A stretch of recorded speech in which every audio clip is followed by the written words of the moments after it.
Merci, bonjour à tous. Alors, on peut dire que Patrick sait mettre la pression en termes de témoignages. 22 ans, 28 ans d'expérience, 5 continents, une thèse, etc. Alors, moi, c'est beaucoup plus pragmatique, les pieds dans la glaise. Donc, je suis Loïc, le gérant du camping de la plage.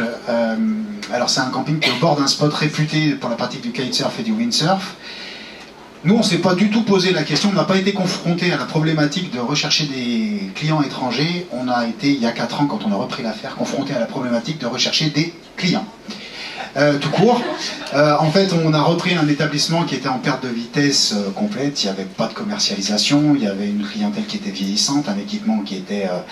il n'y avait pas eu d'investissement depuis de nombreuses années.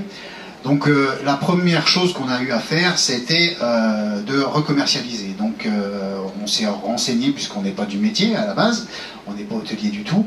Donc on s'est renseigné un petit peu ce qui marchait, ce qui ne marchait pas. Et on nous a dit, bah déjà, il y a 50% aujourd'hui des ventes qui se réalisent par le biais du web. Donc on s'est dit, bah, on va déjà faire un site internet, ça paraît être la bonne idée pour démarrer. Donc on a fait un site internet et tout de suite ça a fonctionné.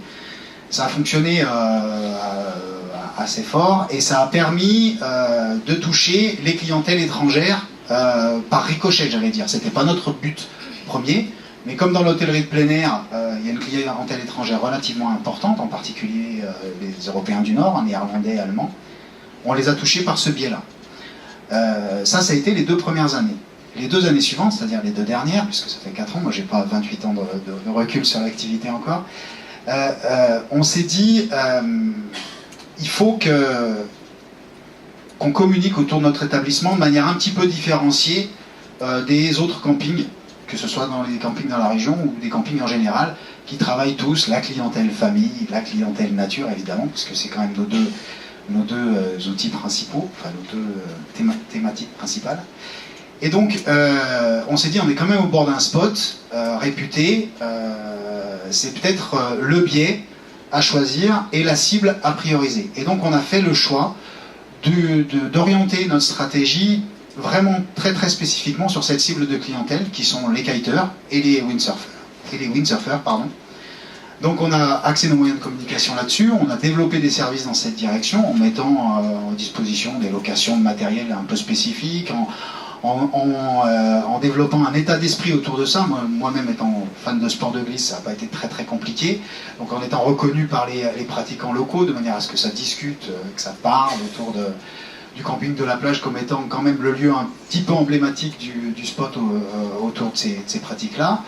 Et puis du coup, en développant aussi d'autres actions, pas mal de partenariats locaux. Alors Patrick en parlait avec les fournisseurs de denrées.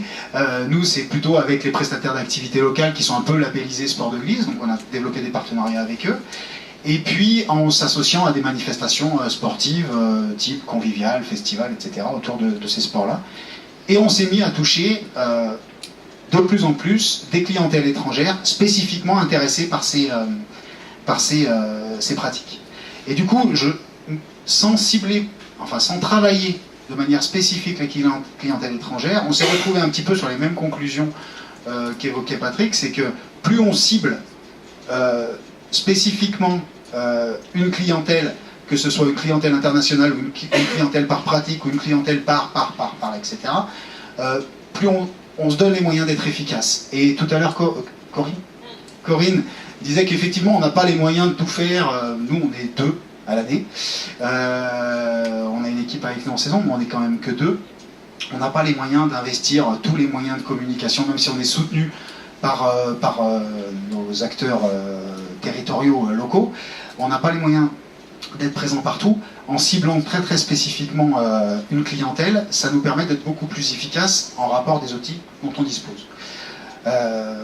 Aujourd'hui, on est sur une clientèle étrangère principalement d'Europe du Nord, donc néerlandaise et allemande, un petit peu d'anglais, et aussi pas mal de Suisses. Et on se rend compte que dans cette clientèle-là, ce sont essentiellement des pratiquants de sport de glisse qui viennent chez nous, et on arrive à avoir des taux de clientèle étrangère qui sont en augmentation et qui, en rapport des chiffres qui sont évoqués notamment au niveau du département, où vous disiez tout à l'heure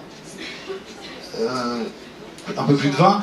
Nous, sur l'avant-saison, on a 47% de clientèle étrangère, et en pleine saison, on est au-dessus des 40%. Donc, alors, c'est vrai qu'en hôtellerie entre 20 et 25.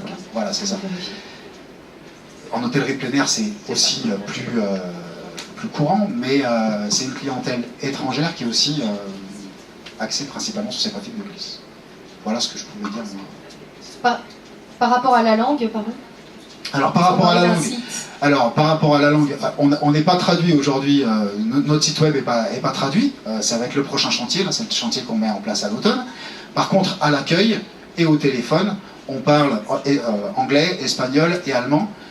Donc ce qui fait que, c'est ce que disait là encore Corinne tout à l'heure, c'est un levier assez important, en particulier sur la clientèle allemande, qui parle peu anglais et qui ne comprend pas qu'on ne parle pas sa propre langue.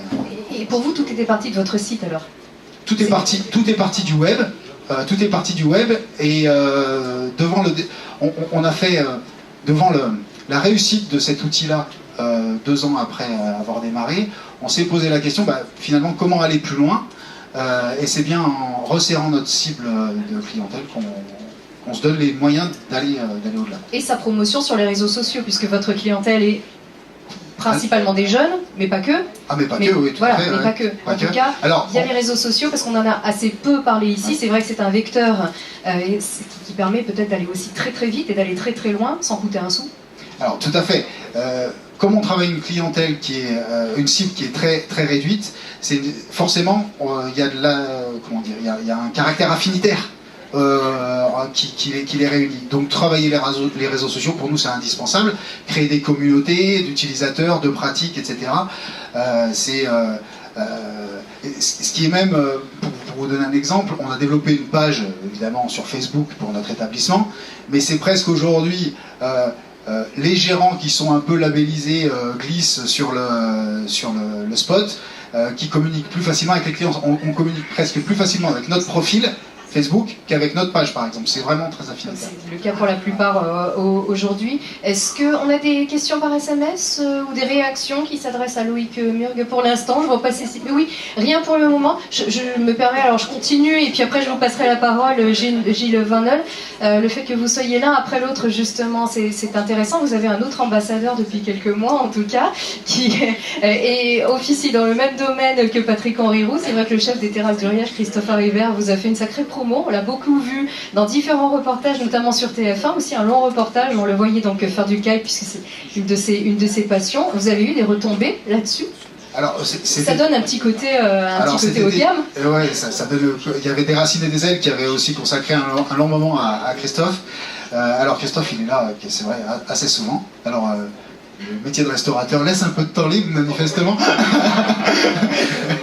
C'est une question d'organisation. C'est une question d'organisation. Je fais moi-même un peu de cuisine et je me débrouille aussi pour qualité un petit peu. Donc effectivement, il y a beaucoup de retombées. En particulier cet été, on a eu donc le reportage avec Christophe. On a eu aussi 2 passages sur les journaux télévisés, un de 13h, un de 20h, sur les 2 grandes chaînes.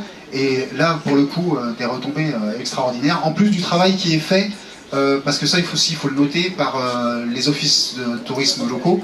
Nous, on a une structuration intercommunale, et il y a notamment un boulot qui a été fait assez important dans les années passées auprès des touristes belges, et en particulier au niveau de l'accueil presse, qui fait qu'aujourd'hui, la clientèle belge, elle suit de très près la clientèle hollandaise, qui est la première clientèle traditionnelle dans l'hôtellerie plein air.